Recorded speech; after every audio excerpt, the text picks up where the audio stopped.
तैयार है? स्टार्ट। वाद तथ्य। प्रथम सूचना रिपोर्ट के अनुसार परिवादी वेच्चा केशव राव इचापुरम का निवासी था, जो अपने निवास स्थान के एक कमरे में सोने चांदी के आभूषण का व्यवसाय करता था। दिनांक 21/8/2008 को रात 9 बजे अपीलार्थी अभियुक्त संख्या 1 और परिवादी का रिश्तेदार ब्रदर इन लॉ चिन्नपना गोपी अभियुक्त संख्या 2 ने परिवादी की अनुपस्थिति में उसके घर में प्रवेश अत्याचार किया।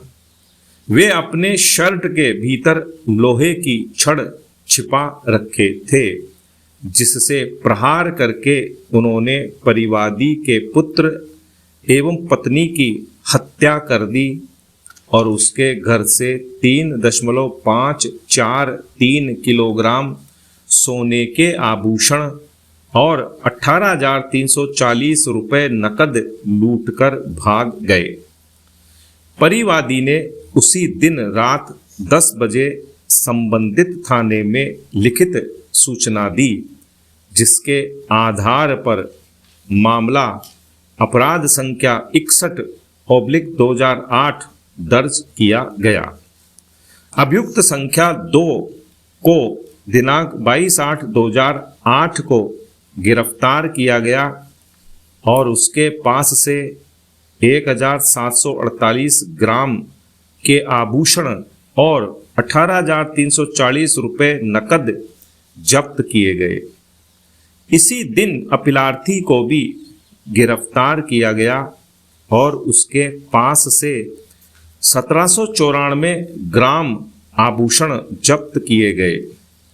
अन्वेषणोपरांत अभियुक्त गण को भारतीय दंड संहिता की धारा 302, 379, 384, सपटित धारा 397, 411 और 450 के अंतर्गत अभियोजित किया गया।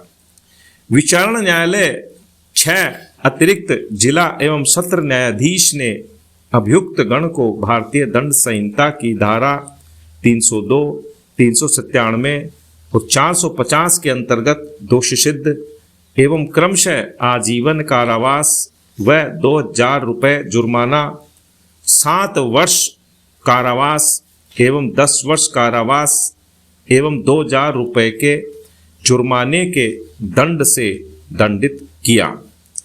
इस निर्णय के विरुद्ध दांडिक अपील संख्या 915/2016 किए जाने पर उच्च न्यायालय की खंडपीठ ने आक्षेपित निर्णय दिनांक 3/10/2018 के द्वारा अपील निरस्त कर दी।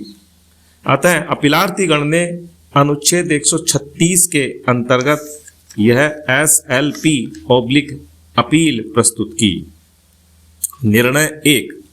सर्वप्रथम यह कि विचारण न्यायालय और उच्च न्यायालय के द्वारा साक्ष्यों के मूल्यांकन के बाद दर्ज तथ्यों के निष्कर्ष के विरुद्ध भारत के संविधान के अनुच्छेद 136 के अंतर्गत प्रस्तुत विशेष अनुमति याचिका/अपील में तथ्यों के एक और प्रत्येक निष्कर्ष को प्रतिवादित नहीं किया जा सकता है और ऐसी किसी अपील को ऐसी अपील के रूप में व्यवहृत नहीं किया जा सकता है मानो यह न्यायालय साक्ष्यों के पुनः मूल्यांकन का एक दूसरा फोरम हो।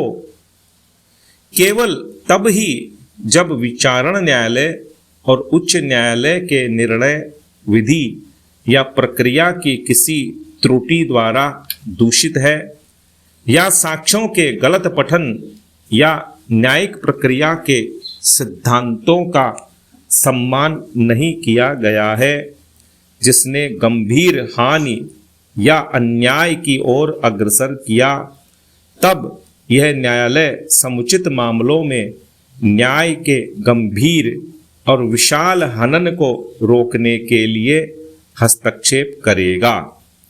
पप्पू बनाम उत्तर प्रदेश राज्य 2022 3 SCC 321, शंभू दास उर्फ विजय दास और एक अन्य बनाम आसाम राज्य 2010 10 SCC 376।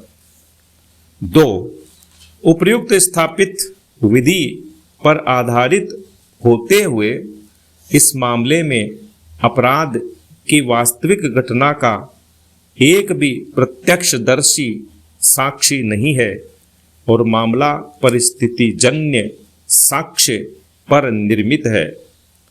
इन परिस्थितियों में साक्ष्य की कड़ी इस प्रकार अवश्य ही पूर्ण होनी चाहिए कि अभियुक्त की निर्दोषिता के संगत किसी निष्कर्ष के लिए कोई भी युक्तियुक्त आधार न छोड़ता बचता हो।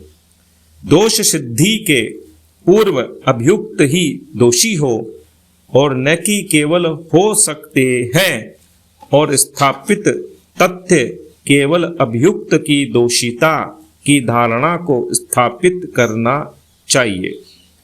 हनुमंत गोविंद नरगुंडकर बनाम मध्य प्रदेश AIR 1952 SC 343। 3 इस मामले में परिवादी PW1 का कथन है कि वह दिनांक 28/8/2008 को साय 5 बजे व्यवसाय के सिलसिले में सोमपेटा गया था और उसी दिन रात 9:30 बजे PW7 ने उसे फोन से सूचना दी कि यहाँ अपीलार्थी गण उसके घर में घुसे थे और उसके बाद घर के भीतर से रोने चिल्लाने की आवाज आने लगी। विराम।